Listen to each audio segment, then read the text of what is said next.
Hello guys, നമസ്കാരം and welcome back to our channel. അപ്പോൾ ഞാൻ മുടിയൊക്കെ എന്താ വെട്ടിയെന്ന് വെച്ചാല് എൻ്റെ ഹെയർ സ്ട്രെയിറ്റ് ചെയ്തിട്ടുണ്ടായിരുന്നു. ഒരു വർഷം മുമ്പ് രണ്ടാമത് സ്ട്രെയിറ്റ് ചെയ്തു. അതിൻ്റെയും ഒരു വർഷം മുമ്പാണ് ആദ്യമായിട്ട് സ്ട്രെയിറ്റ് ചെയ്തത്. അപ്പോൾ 2 വർഷമായിട്ട് മുടി സ്ട്രെയിറ്റ് ആയിരുന്നു. എനിക്ക് മതിയായി. പക്ഷേ നല്ലതായിരുന്നു, കാരണം സ്ട്രെയിറ്റ് ചെയ്താൽ എങ്ങനെ ഉണ്ട് എന്നൊന്ന് കാണണം എന്നുണ്ടായിരുന്നു. അപ്പം ആ ആഗ്രഹം എന്തായാലും നടന്നു. ആൻഡ് പിന്നെ മുടിയൊക്കെ ഭയങ്കര സ്ട്രെയിറ്റ് ചെയ്തപ്പോൾ അൺഹെൽത്തി ആയതുപോലെ എനിക്ക് തോന്നി. ആൻഡ് എനിക്ക് ഈ നമ്മുടെ കേൾസ് ആണ് നല്ലത്, നമ്മുടെ നാച്ചുറൽ ഹെയർ ആണ് എപ്പോഴും നല്ലത് എന്നൊരു തോന്നൽ വന്നപ്പോൾ കുറേ നാളായിട്ട് വിചാരിക്കുന്നു ഇങ്ങനെ വെട്ടണം എന്ന്. അപ്പോൾ എപ്പോഴെങ്കിലും ലൈഫിൽ ഇങ്ങനെ മൊട്ട അടിക്കണമെന്നും കൂടി ഒരു ആഗ്രഹം ഉണ്ടായിരുന്നു. മൊട്ടയല്ല, ഇങ്ങനെ ഷോർട്ട് ഹെയർ എപ്പോഴെങ്കിലും ഇങ്ങനെ ആക്കണം, കാണണം എന്നൊക്കെ ഒരു ആഗ്രഹം ഉണ്ടായിരുന്നു. അപ്പം അങ്ങനെയാണ് നമ്മൾ ബാക്കി ഉണ്ടായിരുന്നത് ഫുള്ള് സ്ട്രെയിറ്റ് എൻഡ്സ് ആയിരുന്നു. എൻ്റെ മുടി പുതിയതായിട്ട് വളർന്നതാണ്, ഒരു 1 ഇയറിൽ പുതിയതായിട്ട് വളർന്ന് ഇവിടെ വരെ എത്തിയതാണ് ഇത്രയും നിർത്തിയിരിക്കുന്നത്. അപ്പം മുമ്പുണ്ടായിരുന്ന സ്ട്രെയിറ്റ് എൻഡ്സ് ഒക്കെ വെട്ടിക്കളഞ്ഞു. അപ്പോൾ അതാണ് വിശേഷം എന്ന് പറയാൻ വേണ്ടിയിട്ട്. അപ്പോൾ പുതിയ വീഡിയോ ഒരു 2 ആഴ്ചയായിട്ട് ഞാൻ എഡിറ്റ് ചെയ്ത് അയ്യോ എനിക്ക് വയ്യ എന്ന് പറഞ്ഞ് എഡിറ്റ് ചെയ്തുകൊണ്ടിരിക്കുമായിരുന്നു. അപ്പം ഇപ്പം ഞാൻ പിന്നെ അത് എഡിറ്റ് ചെയ്ത് തീർക്കാൻ വേണ്ടി പോവാണ്. അപ്പം വീഡിയോ എന്ന് പറയുന്നത് സെൻട്രൽ വിയറ്റ്നാമിലെ ഒരു കിടു പ്ലേസ് ആണ്. ഇവിടുത്തെ, അതായത് വിയറ്റ്നാമിലെ ഡിസ്നി ലാൻഡ് എന്നൊക്കെ വേണമെങ്കിൽ പറയാം. അപ്പം നമ്മുടെ വീഗാലാൻഡിൻ്റെ ഒക്കെ വേറൊരു വേർഷനാണ് നമ്മൾ ഇന്ന് കാണാൻ പോകുന്ന വീഡിയോ. അപ്പം ഒരു ഐലൻഡ് ഫുൾ അവരെടുത്തിട്ട് ഒരു ഗ്രൂപ്പ്, വിൻ ഗ്രൂപ്പ് എന്ന് പറഞ്ഞൊരു ഗ്രൂപ്പ് ഒരു ഐലൻഡ് ഫുള്ള് മേടിച്ചിട്ട് അവിടെ കിടിലാക്കിയൊക്കെയാണ്. അപ്പം ആ ഒരു പ്ലേസ് ആണ് നമ്മൾ ഇന്ന് കാണാൻ പോകുന്നത്. അപ്പം welcome to the video and കണ്ടാലോ.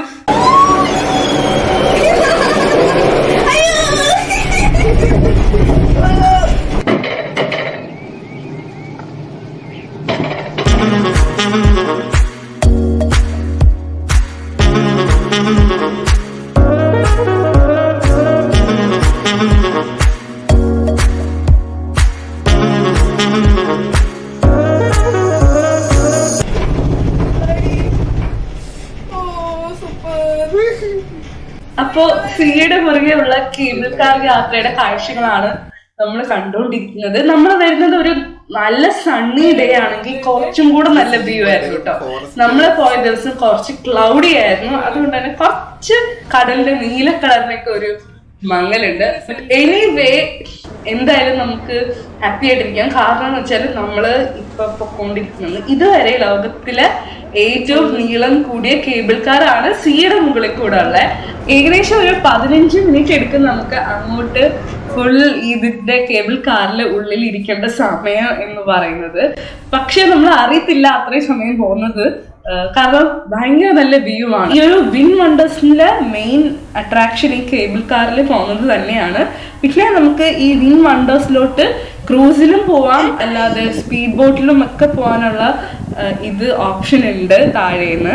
പിന്നെ രാവിലെ 9 മണി തൊട്ട് രാത്രി 9 മണി വരെയാണ് ഈ കേബിൾ കാർ വർക്ക് ചെയ്യുന്നതും. നമുക്ക് ഇതിനു മുമ്പ് 2 കേബിൾ കാറിൽ പോകാൻ പറ്റിയിട്ടുണ്ട്. അതായത് ഒരെണ്ണം നാട്ടില് കൊല്ലത്ത് ചടയമംഗലം ആൻഡ് പിന്നെ ഒരെണ്ണം ചൈനയില് ബാംബു ഫോറസ്റ്റിന്റെ മുകളിൽ കൂടെ പോയ കേബിൾ കാർ എക്സ്പീരിയൻസ്. അപ്പം അത് രണ്ടും കമ്പയർ ചെയ്യുവാണെങ്കിൽ ഇവിടെ എന്തായിരുന്നു വ്യത്യാസം എന്ന് വെച്ചാൽ ഇവിടുത്തെ കേബിൾ കാർ കുറച്ചും കൂടി വലുതായിരുന്നു, കുറച്ചും കൂടി സ്പേഷ്യസ് ആയിരുന്നു ഉള്ളില്. പിന്നെ നമുക്ക് കംഫർട്ടബിൾ ആയിട്ട് ട്രാവൽ ചെയ്യാൻ വേണ്ടി കേബിൾ കാറിന്റെ ഉള്ളിൽ അവർ ഫാനൊക്കെ വെച്ചിട്ട്, സോ നമുക്ക് ചൂടൊന്നും എടുക്കുന്നുണ്ടായിരുന്നു. ഇതാണ് നമ്മുടെ കേബിൾ കാറിൽ നിന്ന് ഇറങ്ങി എൻട്രൻസിലോട്ട് പോകുമ്പോൾ കാണുന്ന കുറച്ച് റൈഡുകൾ. ചെറിയ അഡ്വഞ്ചർ റൈഡ്സ് ആണ് ഇവിടെ ഉള്ളത്. കിഡ്സിനൊക്കെ പറ്റിയ വലിയ അഡ്വഞ്ചർ ഒന്നും അല്ലാത്ത കുറച്ച് അഡ്വഞ്ചർ റൈഡ്സ് ആണ്. ഫസ്റ്റ് നമ്മൾ ഒരു മിനി അഡ്വഞ്ചർ എന്ന് പറഞ്ഞൊരു റൈഡാണ്. എല്ലാവർക്കും, ഒത്തിരി പേടിയുള്ളവർക്കും കുറച്ച് പേടിയുള്ളവർക്കും എല്ലാവർക്കും കയറാൻ പറ്റിയ റൈഡാണ് ഇപ്പൊ നമ്മൾ കയറാൻ പോകുന്നത്. ഇവിടുത്തെ മസ്റ്റ് ട്രൈ റൈഡാണ്. അതിന്റെ പേര് ആൽപൈൻ കോസ്റ്റർ എന്നാണ് അതിന്റെ പേര്. അപ്പൊ നമുക്ക് എന്തായാലും കാണാം.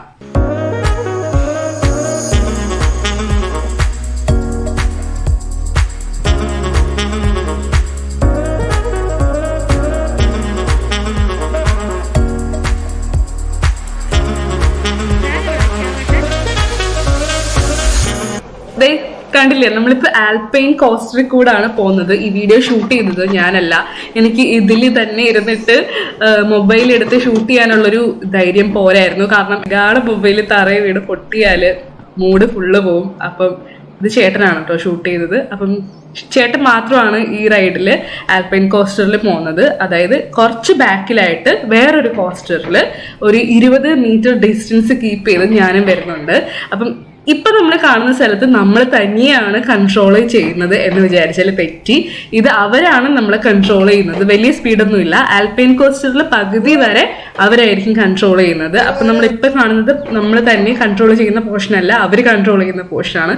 താഴെക്കൂടെ ഒരു വഴി പോകുന്നുണ്ടോ, ആ ഒരു റെയിലിൽ കൂടെ ഒക്കെ പോകുന്നത് നമ്മൾ തനിയെ കൺട്രോൾ ചെയ്താണ്. അപ്പോഴാണ് കേട്ടോ ഈ റൈഡിന്റെ ഒരു രസം നമുക്ക് മനസ്സിലാവുന്നത്. ഈ സമയത്തൊക്കെ അവർ കൺട്രോൾ ചെയ്യുമ്പോൾ നമുക്ക് ഇങ്ങനെ സ്ഥലമൊക്കെ കണ്ട് റിലാക്സ് ചെയ്ത് വെയിലൊക്കെ കൊണ്ടിങ്ങനെ പോവാം. 11 AM ഈ റൈഡ് ഓപ്പൺ ആവുന്നത്. അപ്പൊ നല്ല വെയിലുള്ള സമയമായിരുന്നു. അപ്പോൾ നമുക്ക് ഇങ്ങനെ കാഴ്ചയൊക്കെ കണ്ട് ഇങ്ങനെ കൂളായിട്ട് പോവാം. പക്ഷെ മേളിൽ ചെല്ലുമ്പോൾ, അതായത് ആ വിൻ പാർക്കിന് എഴുതിയ ആ ഒരു സ്ഥലത്ത് ചെല്ലുമ്പോഴത്തേക്കും അവര് നമുക്ക് തരും കൺട്രോള്. അപ്പൊ കയ്യിലൊരു ബ്രേക്ക് പോലൊരു സംഭവം ഉണ്ട്. അപ്പൊ നമ്മൾ അത് കൺട്രോൾ ചെയ്യണം, ബ്രേക്കൊക്കെ യൂസ് ചെയ്ത്. അപ്പൊ നല്ല രസമാണ് കേട്ടോ. നമുക്ക് സ്പീഡിലും സ്ലോയിലും എല്ലാം പോവാം. കേവ് ഒക്കെ വരുമ്പോ, വളവൊക്കെ വരുമ്പോ ആണ് നമുക്ക് പേടി. ലെഫ്റ്റില് കണ്ടില്ലേ ഇങ്ങനെ ഒരു വഴി ഇങ്ങനെ പോകുന്നത്, ലെഫ്റ്റ് സൈഡില് മേളില്, അതൊക്കെ നമ്മൾ കൺട്രോൾ ചെയ്ത് പോകുന്ന ആൽപൈൻ കോസ്റ്റർ ആയിരുന്നു കേട്ടോ. അപ്പോഴൊന്നും കൺട്രോൾ ചെയ്യുമ്പോൾ നമുക്ക് മൊബൈൽ എടുക്കാൻ പറ്റില്ലായിരുന്നു. കണ്ടോ, ലെഫ്റ്റില് ഇതുവഴിയൊക്കെയാണ് നമ്മൾ കൺട്രോൾ ചെയ്യുമ്പോൾ പോകുന്നത്. ലെഫ്റ്റിൽ ഇതായി താഴെ കൂടെ പോകുന്ന വഴി, മേളിൽ കൂടെ പോകുന്ന എല്ലാം നമ്മൾ തനിയെ കൺട്രോൾ ചെയ്ത് പോകേണ്ട സ്ഥലങ്ങളാണ് ആൽപൈൻ കോസ്റ്ററിൽ. റൈറ്റ് സൈഡിൽ വേറൊരു വഴി കാണുന്ന കണ്ടില്ലേ, ആ വഴി കൂടെയാണ് തൊട്ട് റൈറ്റിൽ പോകുന്നുണ്ടല്ലേ, ആ വഴി കൂടാണ് നമ്മൾ സിപ്പ് ലൈനിൽ കയറാൻ പോകുമ്പോൾ ഇവർ ആ വഴി കൂടാണ് കൊണ്ടുപോകുന്നത്. അപ്പം ഈ ഒരു ആൽപൈൻ കോസ്റ്റർ മസ്റ്റ് ട്രൈ ആണ് കേട്ടോ. ഈ ലെഫ്റ്റിൽ കാണുന്ന സ്ഥലത്തൂടെയൊക്കെ നമ്മൾ സെൽഫായിട്ട് കൺട്രോൾ ചെയ്ത് പോയിട്ടുണ്ടായിരുന്നു കേട്ടോ.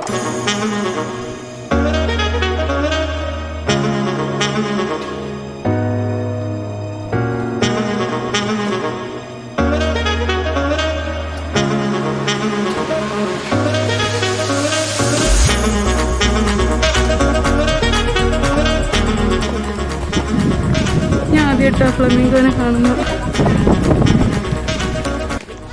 അഡ്വഞ്ചർ റൈഡ്സ് മാത്രമല്ല, അതിന്റെ കൂടെ തന്നെ ഗാർഡൻ, സൂ, ബേർഡ് ഷോ, അങ്ങനെ ഒത്തിരി കാര്യങ്ങൾ സെറ്റ് ചെയ്തിട്ടുണ്ട്. അപ്പം ഫ്ലമിംഗോസ് ഇവിടുത്തെ ഒരു അട്രാക്ഷൻ ആണ്. വിയറ്റ്നാമിൽ വേറെ എവിടെയും ഫ്ലമിംഗോനെ കാണാൻ പറ്റത്തില്ലെന്നാണ് എൻ്റെ വിശ്വാസം. ഫ്ലമിംഗോ എന്ന് പറയുന്ന ഒരു ഭയങ്കര ബ്യൂട്ടിഫുള്ളി ഫോട്ടോജനിക് ബേർഡാണ്. എനിക്ക് ഭയങ്കര ഇഷ്ടമാണ്. ഇതാണ് ഇവിടെ വന്ന എക്സ്പീരിയൻസ് ചെയ്തിരിക്കേണ്ട അടുത്ത കാര്യം. ഒരു ലൈഫ് ടൈം എക്സ്പീരിയൻസ് ആയിരിക്കും ഇവിടുന്ന് കാണുന്ന വ്യൂ കേട്ടോ. ഇതിന്റെ ആ ക്യാബിനിലോട്ട് എത്താൻ വേണ്ടിയിട്ട് നമ്മൾ കുറേ സ്റ്റെപ്സ് കയറിയിട്ടായിരുന്നു പോകാനുള്ളത്. സോ എനിക്കൊരു ഡ്രീം കം ട്രൂ ആവാൻ പോവായിരുന്നു. കാരണം വീഗാലാൻഡിൽ 2-3 തവണ പോയിട്ടുണ്ടെങ്കിലും കയറാൻ പറ്റിയിട്ടില്ല. അപ്പോഴത്തേ നമ്മൾ കയറാൻ പോവാണ്. നമ്മൾ കയറുമ്പോൾ തന്നെ തൊട്ട് ലെഫ്റ്റ് സൈഡിൽ കാണുന്ന ക്യാബിൻ എന്നുള്ളവർ ഇറങ്ങുമായിരുന്നു. ഒത്തിരി സ്പീഡ് കുറച്ചാണ് കേട്ടോ ഇത് മൂവ് ചെയ്യുന്നത്.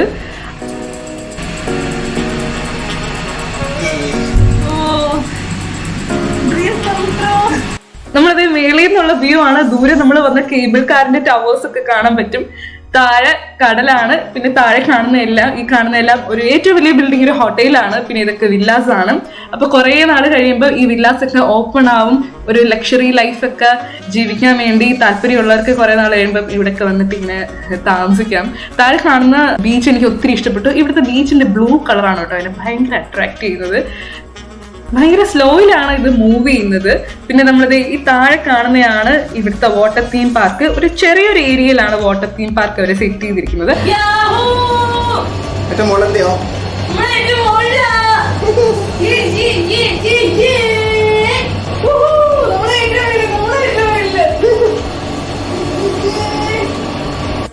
നല്ല രസമുണ്ടല്ലേ, അടിപൊളി. പിന്നെ നോക്ക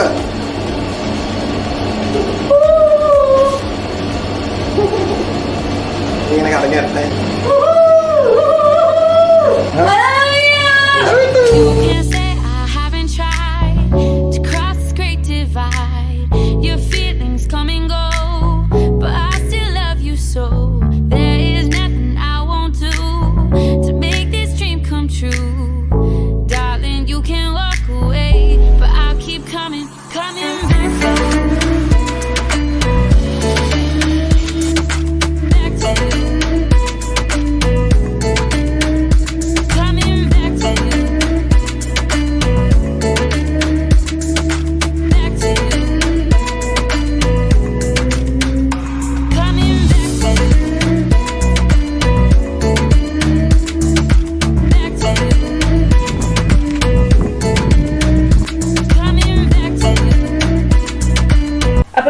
വൈറ്റ് ടൈഗേഴ്സിനെ കണ്ടപ്പോഴേ മനസ്സിലായി ഇതാണ് ഇവിടുത്തെ സൂ.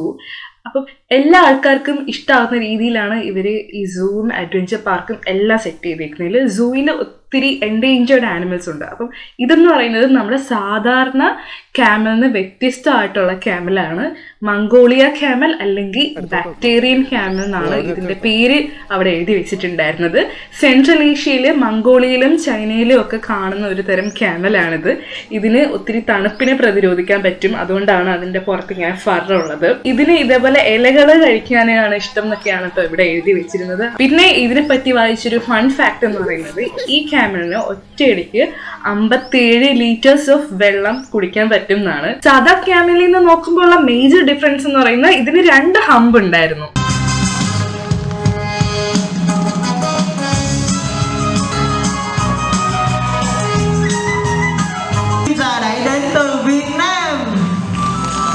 Một sách đỏ của Việt Nam cần được bảo tồn.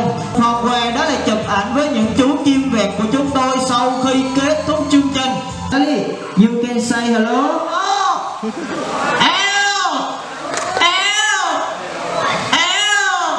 Và không những thế, người bạn Charlie của chúng tôi có thể gửi thêm một lần nữa dành tặng cho Yến đi.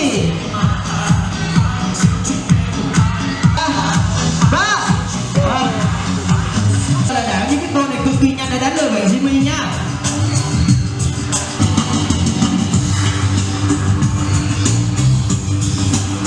Jimmy sẵn sàng thế nào? Bạn đã biết quả bóng đã nằm trong tô số mấy rồi. Jimmy bắt đầu. Tô số Jimmy số mấy? Tô số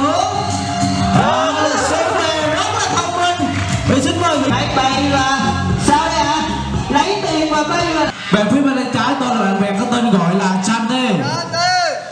Bạn bè ഇതിലും ശ്രദ്ധിച്ചു നോക്കിയാൽ ഒരു orangutan ഇങ്ങനെ ചാടി ചാടി പോകുന്നത് കാണാൻ പറ്റും. പിന്നെ ഒരു കാര്യം, സൂവിലും ഗാർഡനിലും എല്ലാം ഓരോ സ്ഥലത്ത് പോകാനും നമ്മൾ വേറെ വേറെ ടിക്കറ്റ്സ് എടുക്കണ്ട. വിൻപേളിൽ എല്ലാം കൂടി ഒരു ടിക്കറ്റ് മതി. പിന്നെ കേബിൾ കാറിനും സെപ്പറേറ്റ് ടിക്കറ്റ് മതി. അപ്പം ഇതാണ് അടുത്ത മേജർ ആയിട്ട് കണ്ടിരിക്കേണ്ട സംഭവം. ഇവിടുത്തെ 2-2:30 ഇടയ്ക്ക് ഇവിടെ വന്നിട്ടുള്ള എല്ലാ ആൾക്കാരും ഇവിടെ ഉണ്ടാവും. കാരണം ഇവിടെ സീൽ ഷോയും ഡോൾഫിൻ ഷോയും ഉണ്ട്. ഈ സീലിന്റെ ഷോ ഭയങ്കര നല്ലതായിരുന്നു കാണാൻ വേണ്ടിയിട്ട്. ഡോൾഫിന്റെ അത്രയ്ക്കൊന്നും എനിക്ക് തോന്നിയില്ല. പിന്നെ അടുത്ത മേജർ അട്രാക്ഷൻ ആണ് under water world. Under water world ഷാങ്ഹായിൽ കണ്ട അത്ര ഒരു കിടിലനായിരുന്നില്ല. ഇവിടെ ചെറിയൊരു സ്ഥലത്ത് കുറച്ച് ഈ ഹോൾ സ്ഥലത്ത് അവർ ചെറിയ രീതിയിലാണ് എല്ലാം ചെയ്തിരിക്കുന്നത്. ഇവിടുത്തെ കണ്ടിരിക്കേണ്ട വേറെ കാര്യം എന്ന് പറയുന്നത് ഈ ഫിഷിനും ഷാർക്കിനും ഒക്കെ അവര് ഫുഡ് കൊടുക്കുന്നത്. ഫീഡിങ് ഷോ ഉണ്ട് രാവിലെയും വൈകിട്ടും. അതൊന്നും പക്ഷെ നമുക്ക് കാണാൻ പറ്റിയില്ല. അടുത്തത് ബീച്ചില് നമ്മൾ പണ്ട് പോഗോയിൽ കാണും ടക്കീഷീസ് കാസിൽ പോലെ വെള്ളത്തിൽ ഇങ്ങനെ കാറ്റ് നിറച്ചിട്ടിട്ട് ചാടി ചാടി പോകുന്ന സംഭവം അതുണ്ട്. സോ അതിന്റെ വീഡിയോ എടുത്തിട്ടില്ല. അതാണ് ബാക്കിൽ ചെറുതായിട്ട് ഇങ്ങനെ കാണാൻ പറ്റും.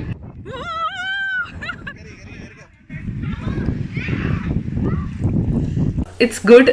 പിന്നെ നമുക്ക് ബീച്ചിൽ കുറെ ടൈം സ്പെൻഡ് ചെയ്യാം. ഇത് വാട്ടർ തീം പാർക്ക്, അതായത് വാട്ടർ അഡ്വഞ്ചർ പാർക്കിൽ നിന്ന് ഇറങ്ങിയിട്ടാണ് നമ്മൾ ബീച്ചിൽ വന്നിട്ടുണ്ടായിരുന്നത്. നല്ല എക്സ്പീരിയൻസ് ആയിരുന്നു ബീച്ചിലെയും.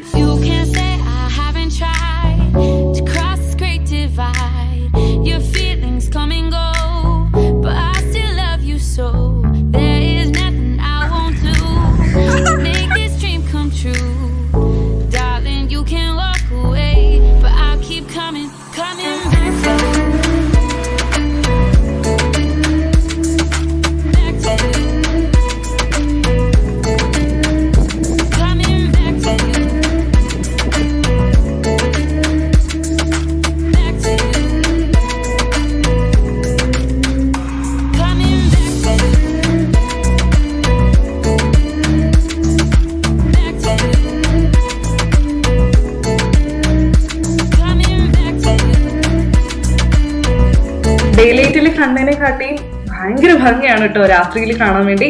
നമ്മള് വിങ് വണ്ടേഴ്സിലെ ഒരുവിധ എല്ലാ റൈഡ്സും കണ്ടു. അപ്പൊ ഇനിയുള്ളത് ടാറ്റ ഷോയും വാട്ടർ ഫൗണ്ടനുമാണ്. ടാറ്റ ഷോ ഒരു രക്ഷയില്ലായിരുന്നു കേട്ടോ. ടാറ്റ ഷോ എന്ന് വെച്ചാല് ഒരു തീം വെച്ചിട്ട് ഒരു സ്റ്റോറി ഇങ്ങനെ പറയും. പക്ഷെ ഇത് 4D ഷോ ആയിരിക്കും. ഒരു ബിൽഡിങ്ങിലെ ലൈറ്റ് പ്രൊജക്ട് ചെയ്തിട്ടാണ് അവർ ചെയ്യുന്നത്. ഭയങ്കര രസമാണ്. അപ്പൊ നമുക്കിനി ടാറ്റ ഷോ കാണാം ആൻഡ് വാട്ടർ ഫൗണ്ടൻ ലാസ്റ്റ് കുറച്ച് കാണാം.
ഈ കാണുന്ന കോട്ടയിലെ പ്രിൻസസിനെ തട്ടിക്കൊണ്ടു പോകുന്ന സ്റ്റോറി ആയിരുന്നു കേട്ടോ ഇവർ കാണിച്ചിട്ടുണ്ടായിരുന്നത്. കിഡിലെ ഷോ ആയിരുന്നു.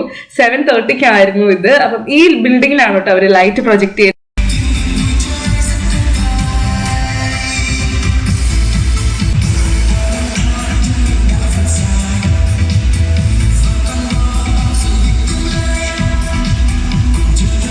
ഒരു ദിവസത്തെ സൂപ്പർ ഫൺ ആക്ടിവിറ്റീസിന് ശേഷം നമ്മൾ തിരിച്ചു പോവുകയാണ്. എപ്പോഴെങ്കിലും വിയറ്റ്നാമിൽ വരുവാണെങ്കിൽ മസ്റ്റ് ആയിട്ട് ഈ സ്ഥലത്ത് പോകണം. 7:30 വരെയുള്ള പ്രോഗ്രാംസ് എല്ലാം കാണണം. ആൻഡ് നമ്മൾ വന്നപ്പോൾ ഇത് എല്ലാ പ്രോഗ്രാംസും, അതായത് എല്ലാ റൈഡ്സും ഒന്നും ഓപ്പൺ ആയിട്ടുണ്ടായിരുന്നില്ല. കൺസ്ട്രക്ഷൻ ഒക്കെ നടക്കുന്നേ ഉള്ളൂ. അപ്പം വീഡിയോ ഇഷ്ടമായെന്ന് വിചാരിക്കുന്നു. Thanks for watching and by.